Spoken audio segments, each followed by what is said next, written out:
حدیث میں بھی آتا ہے نبی صلی اللہ علیہ وسلم مشکل وقت میں دعا پڑھتے تھے، اللہم لا سہل الا ما جعلتہ سہلا وانت تجعل الحزن اذا شئت سہلا،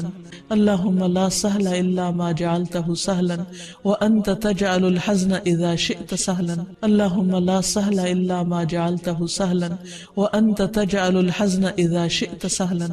اے اللہ نہیں کوئی کام آسان مگر وہی جسے تو آسان کر دے، اور تو جب چاہتا ہے مشکل کو آسان کر دیتا ہے۔ پھر اسی طرح ایک اور دعا بھی ہے، ربنا آتنا من لدنک رحمتا وہیئ لنا من امرنا رشدا، ربنا آتنا من لدنک رحمتا وہیئ لنا من امرنا رشدا، ربنا آتنا من لدنک رحمتا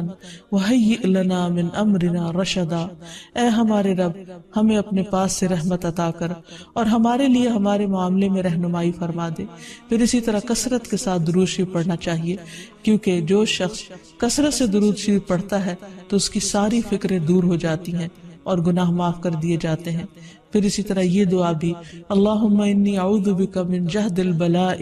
ودرک الشقاء وسوء القضاء وشماتۃ الاعداء،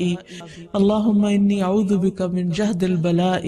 ودرک الشقاء وسوء القضاء وشماتۃ الاعداء،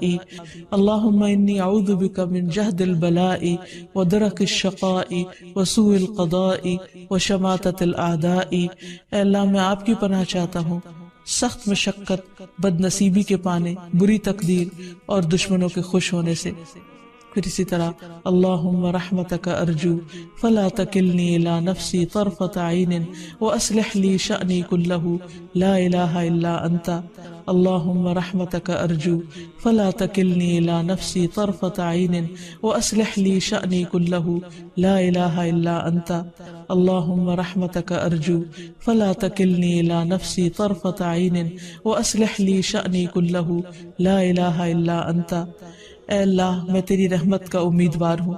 تو مجھے آنکھ جھپکنے تک کے لیے بھی میرے نفس کے حوالے نہ کرنا، میرے سارے معاملات درست فرما دے، تیرے سوا کوئی معبود نہیں۔ پھر اسی طرح عمومی طور پر بھی انسان دنیا اور آخرت کی بھلائیوں کی دعائیں مانگے، ربنا آتنا فی الدنیا حسنۃ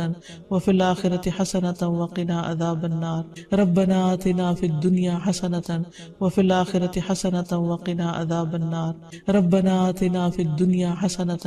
وفی الآخرۃ حسنۃ وقنا عذاب النار۔ تو اللہ تعالیٰ سے دعا ہے کہ وہ ہماری ساری تکلیفیں، پریشانیاں دور فرمائے اور ہمیں اپنی رحمتوں سے ڈھانپ لے اور دنیا اور آخرت میں ہمیں بھلائیاں نصیب فرمائے۔